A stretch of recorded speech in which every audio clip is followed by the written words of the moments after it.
Hello, everybody. Welcome back to another episode of Futures Frame TV. I'm Alice Krozer, your host on the Inequalities channel. And I am here today with Dr. Andrea Binder. Andrea is a specialist in offshore finance, and she's currently a fellow at the Global Public Policy Institute.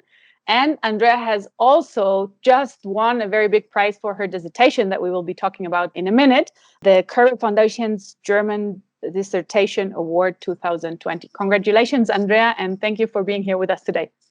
Thanks, Alice. Happy to be here.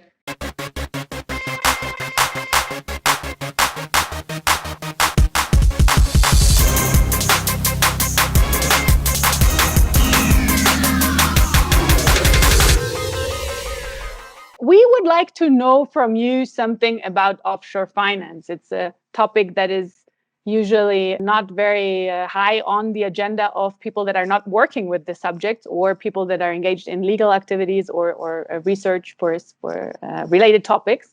It sounds a little bit complicated, technical, even boring, and yet it's so important for everybody to understand what's going on really in this big topic. You researched the relationship between offshore tax finance and offshore banking. Is that correct? And what does that mean? Yeah. You're asking absolutely the right questions. I think offshore finance sounds incredibly boring. And I also think it's meant that way, because if it's boring and technical, no one wants to actually engage with it. And so it can continue in this invisible mode in which it has been since the 1920s, if you look at offshore tax, and since the 1950s, if you look at offshore banking. And so I want to quickly explain those two terms. And also maybe just for people to catch on a little bit more, it's they probably know the term of like a tax haven, and you have this Caribbean islands, the Cayman Islands, or if you move a little bit more to Europe, then it's Luxembourg or Switzerland, who are usually known as these places where wealthy people either legally or illegally hold their money so that they don't have to be taxed at home. And then I think with a lot of the leaks that people might have followed in the media, like we had the Panama Papers and the Paradise Papers. And at the very beginning, actually, there was the offshore leak. It was even called offshore before it got bigger, and the journalists also understood somehow they need to tell a more catchy story around it. And so essentially we are looking at these places, although in a way offshore can be everywhere a little bit, because what it really is in terms of characteristics is that in a certain jurisdiction, let's stay with the Cayman Islands for a second, you provide financial services to non-residents. And that's very important. The same financial services are not available to the residents of this jurisdiction. And probably that already tells you that why would you say you can have access to these financial services if you're non-resident, but you cannot if you are a resident? And that's because these services are usually very softly regulated. That's the second criterion. And they are also not taxed or taxed at a very low rate. And this combination of that, the law of a certain jurisdiction, let's say the Cayman Islands, is only that law of this jurisdiction is differently applied to residents and non-residents in combination with the low taxation and the low regulation. If something's not regulated, you usually also don't have to document it. So these three criteria together make it invisible. So a lot of these financial flows are simply not on the books.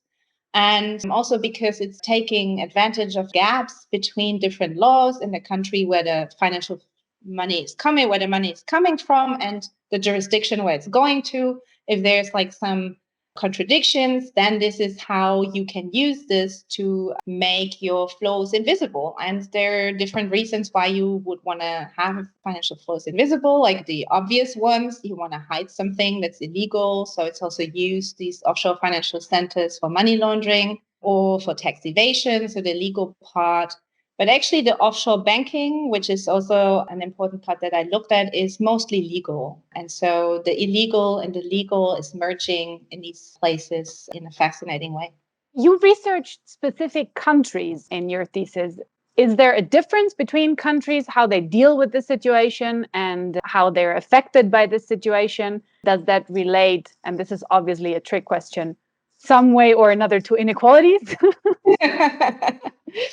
Yes. So what I did is I'm generally interested in money and power. I mean, who isn't, right? So I was Having it or looking at it? looking at it in my case, but I think having it is also something that people strive for in some way or another. Definitely people who use offshore financial services.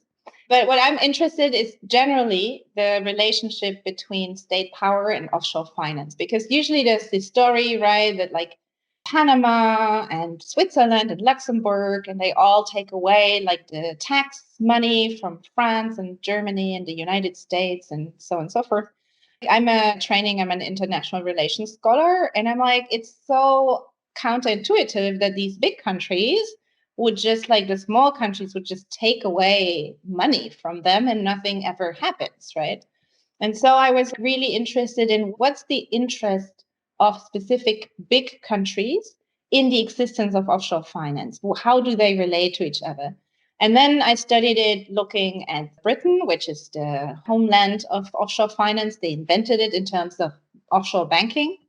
Germany, because generally Europe is said to be the region most affected by offshore finance because most of the tax, well, they have generally, because they're wealthy countries, a lot of tax income, and a lot of that income then ends up in offshore centers, or rather isn't generated because the wealth is in offshore centers. But then I was also interested in other regions of the world, and I focused on Latin America, especially on Brazil and Mexico.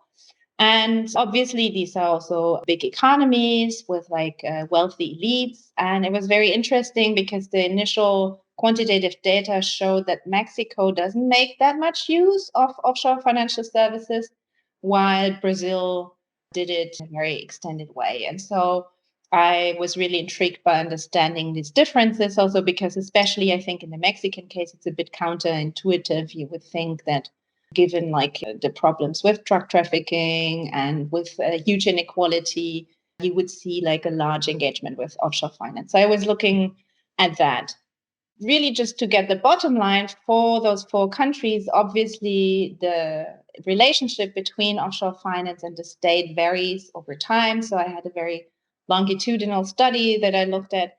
And the interesting thing is that usually we say it undermines state power, but I also found that it increased at certain points in time state power, especially because it made it possible for Brazil, for instance, to get access to money that they wouldn't been able to get access to either in domestic markets or in foreign markets.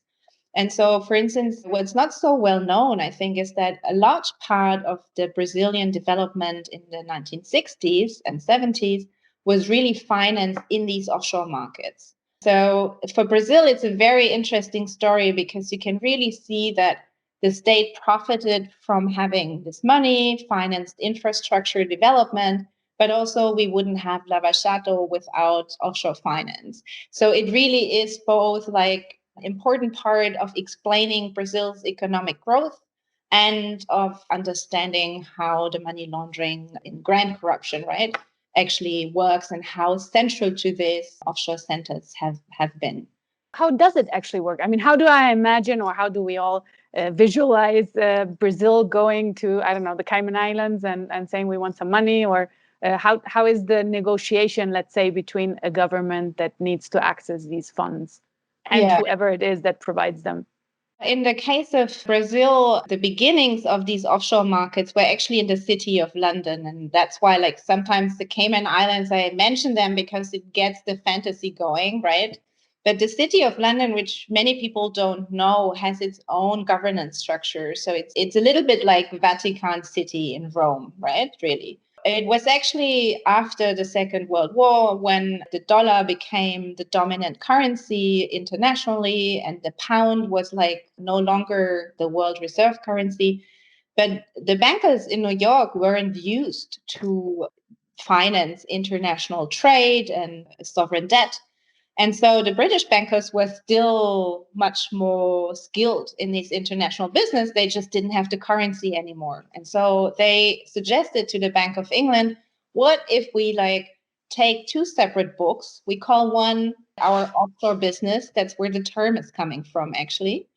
And we only deal with non-residents so that our local banking system would be protected from this business. And we give out US dollar denominated loans.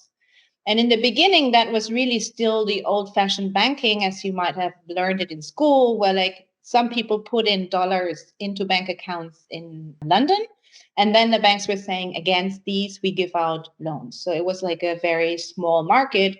And then over time, it grew because it was very helpful to circumvent all sorts of regulations in the United States. It was the Bretton Woods system, so there were capital controls and all sorts of ways how money wouldn't flow freely internationally. And if you would lend or get access to US dollar in London, it's not under the regulation of the Federal Reserve because you're doing this business in London. And because it's in a foreign currency, it's not under the regulation of the Bank of England because the Bank of England is only responsible for the pound. And so essentially, you didn't have any regulation in these transactions, whereas you had a lot of regulation in the onshore markets. So Brazil has a very long-standing financial relationship with London going back into the 19th century. And so essentially, the only thing that changed was that now it was denominated in US dollar, and it was still the same relationships that they had. And then over time, these markets developed from being currency markets into bond markets. That's the most famous part. It's called Euro bonds because it was US dollar bonds issued in Europe, in London, essentially. So that's where the term is coming from. It has nothing to do with the euro currency. It was long before the euro currency was even conceived of. So the Eurobond markets, they just exploded. They had 20% growth rates annually and so on and so forth. And then what you can see in Brazil is that in the late 1960s, I think it was 67, the government understood those international markets quite well, but also the risks of it, right? Because if no one's regulating it, it also means that if it blows up, no one's a lender of last resort. So they regulated Brazilian banks and said you can only do cross-border banking and not interbank lending. So Brazilian banks couldn't lend with German banks in London, but they could finance themselves in London and then pass on the dollar to the government, and you would have a currency swap in between. And so essentially, to a significant degree, according to historical analysis that are not my own analysis, you can say maybe up to 50% of the debt that was US dollar denominated was actually Brazilian banks who had branched out to London, lending back to the Brazilian government. And so one of the reasons why then when it exploded in 1982, right, the crisis are so different for Brazil and Mexico because Mexico had most of its debt with New York. And so it's also under American litigation law, and it's the Americans who would determine the debt memorandum, right? Whereas in the case of Brazil, also Brazil was also in the market in New York to a significant degree, but to some degree, the negotiations was between the government and Brazilian banks. And that obviously is different, especially in the case of Brazil, where the government at that time in the 60s, 70s, and 80s, only after the crisis then with the structural adjustment programs, you have privatization. But before that, the government always played an important role in those commercial banks. So you have a really funny sort of circular relationship where the whole how we create money, how we create financial markets has been somehow put offshore, but it's still Brazilian government and Brazilian banks interacting with each other. Yeah, funny is a way of calling it. I mean, it's very intricate loops there that you describe. I mean, it explains clearly the importance for countries like Brazil or other developing countries that are dependent on these markets, right? The importance for them to keep a good relationship, let's say, with the offshore finance. But what is the benefit for countries like, say, the US or other big countries, as you were saying, to let small countries like Switzerland or Luxembourg or the Netherlands or, for that matter, the UK do these kind of business? So I think for the UK, it's quite obvious because they're hosting the financial hub, right? All the financial innovation that usually came through these offshore markets. You can also observe this in the law that very often lawyers come up with an idea and then they first test it offshore. And then if it works well, like it's reintegrated into the onshore economy. The same was with new financial products. It's very interesting. It's something that I haven't researched yet, but I want to look at more in the future. Is that actually a lot of the new pure interbank activity, these offshore dollars, right? So there's no lender of last resort. So the banks obviously have to come up with a hedge. And so usually like from like the currency markets, you had bond markets, and then you had midterm loan markets, and then you had like interest rate problems in the 1970s. So you needed an interest rate derivative to hedge against interest rate risks, etc. And so you have a diversification of these markets. And the first new product, when you do like it's a contract, right? So for the first time you say, I want to use this interest rate derivative, it's tailor made. And it's usually been with a public bank at the other side. So very often it's been the World Bank who helped banks and corporations in London. And sometimes this were Western corporations, sometimes it were corporations from the global South to experiment with these new products. And now we all know them as like, I mean, I wouldn't say an interest rate derivative is necessarily a household name, but I think we've all heard of it, that it exists and that it's some weird financial product, right? But the initial contract, it was very often tried out with a public bank. And interesting. for the British, it's pretty clear because that was their way to innovate financially. The Germans, interestingly, were also in these euro dollar markets more engaged than you might think because they had this US dollar overhang after the Marshall Plan and all the aid that came from the US. And then also the trade that they had then after the war was all paid in exporting country, famously. So it was all paid in US dollar. And the banks wanted to do something with these US dollars. So they fed these offshore dollar markets. So that's why I call Germany to be a catalyst of the development. It's not really driving it, but it's just made it like faster by putting this. It's not that it was all uncontroversial. The German banking system is very parochial, and we have a very stable banking system that's more or less the same since ever, really. And there are a few banks, obviously, because we also have these international corporations that somehow need to link to these international markets. So the offshore markets were one way for the government to look the other way and to say, oh, yeah, now we have investment banking in London and in New York. And okay, Frankfurt isn't quite as, cutting edge, but a little bit they can play in this market as well. So, and I think for the Germans, it was exactly the same also with the tax part of offshore finance, that obviously you would assume the German government is opposed to it. But at the same time, it takes out a lot of controversy of electoral policies. You just keep high income tax rate for corporations and individuals, but they're all evading it, which if you're like more conservative, like liberal parties, they are probably your voters. So you just don't have the discussion, and they like lower their tax rates without having this big debate about whether you should cut taxes or not. And then also that shows you a little bit like how it's individual really for each country, like the way how after the war with democratization, like party financing was set up. The Social Democratic Party got a lot of money because their members have been persecuted during the Second World War. And then the Conservative Party was like, but that's unfair because now they have a financial advantage.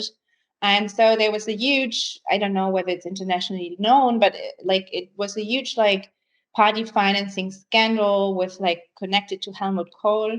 And he never really lifted the secret before he died. And so it's more or less still not known in its entirety. But that party money financing, the money laundering, went through Switzerland, Liechtenstein, used all those financial products that you need, like from a safe to actual more financial advanced product. So there was just no interest in the elite to ever address this problem. And so the change here really came with Angela Merkel, who, as an East German Protestant woman, wasn't part of that elite at all. And so she was the first one from the Conservative Party who was just not socialized into this party financing setup, let's call it that way. This is extremely interesting for me. As you know, I work on related topics of people that prefer lower tax rates for themselves because they have a lot of money usually and want to keep it, colloquially known as the elites, for whatever definition you might want to use.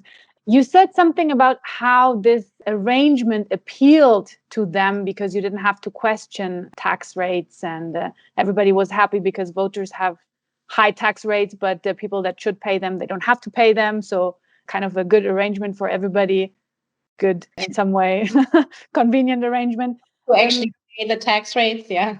Yeah, exactly. Those people that pay them, but they pay lower rates. So everybody's super happy. But it raises the question, and I know that you've been thinking about this a lot as well, about the power to make these arrangements, right? And we've been talking about Germany or the US or Brazil or the UK or, a country as such, but who is that actually? I mean, I know you thought about the question of what is the state, but also who is the state, right? Or who is the country, or who are these people that are able to create such a system?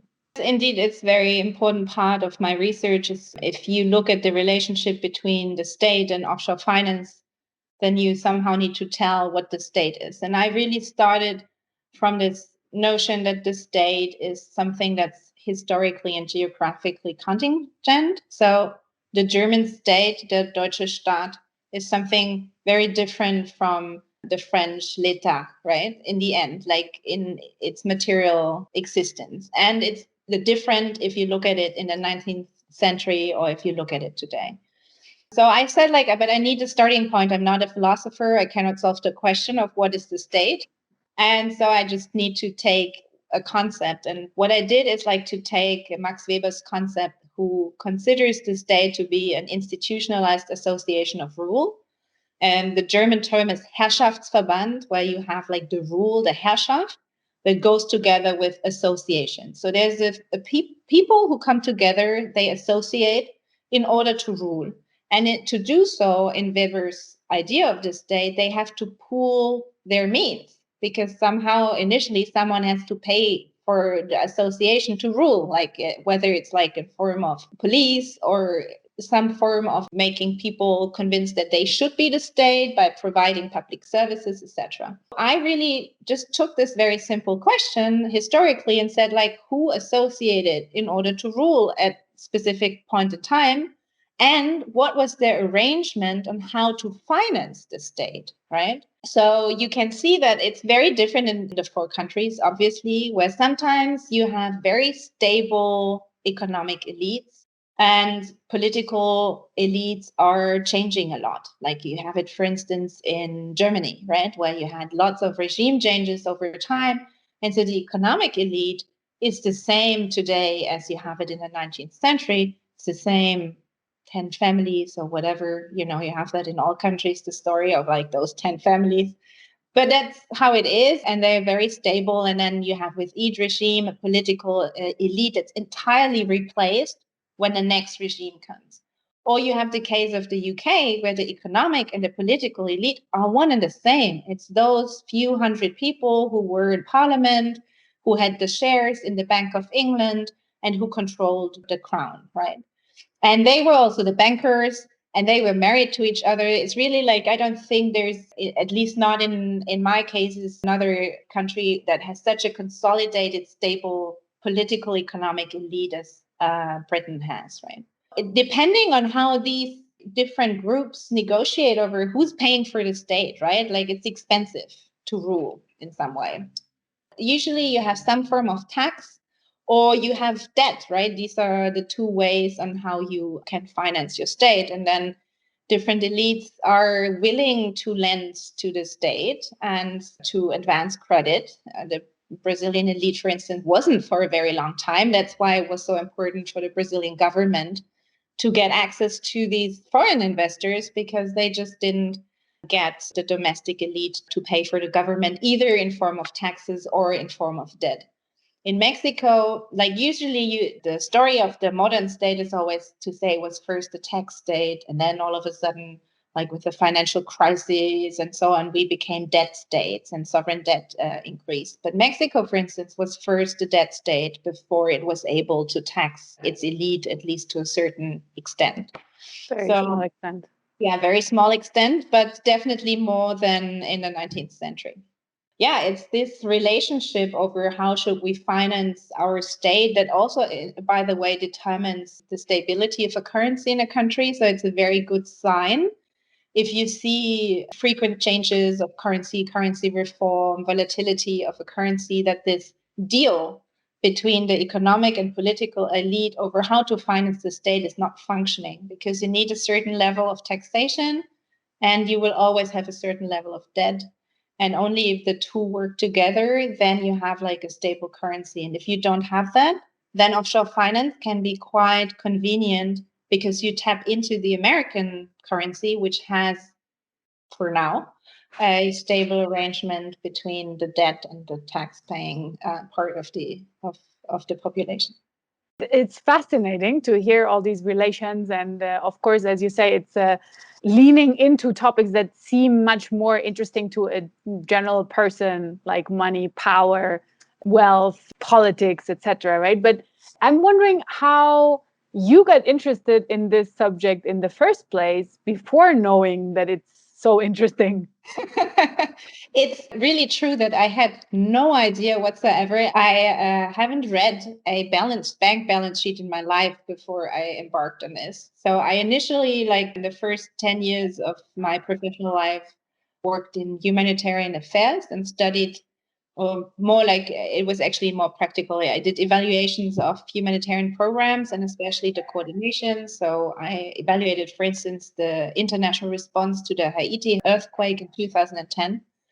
That was sort of like the peak of that professional phase, and also the moment where I was like, it's so difficult to say why that humanitarian response did or did not work without actually considering the larger context of inequality and also historical inequality, right? Like, especially with the earthquake, it became so obvious that Haiti has deforested to a degree that there's just nothing that holds the earth together. So if it shakes, it really destroys everything. And it wasn't the Haitians, right, who cut all those trees, it were the French. And so I was like, I cannot no longer just engage with a crisis that, especially because it was an earthquake, we frame as God made a natural disaster, when actually the reason why the impact is so massive is obviously man made.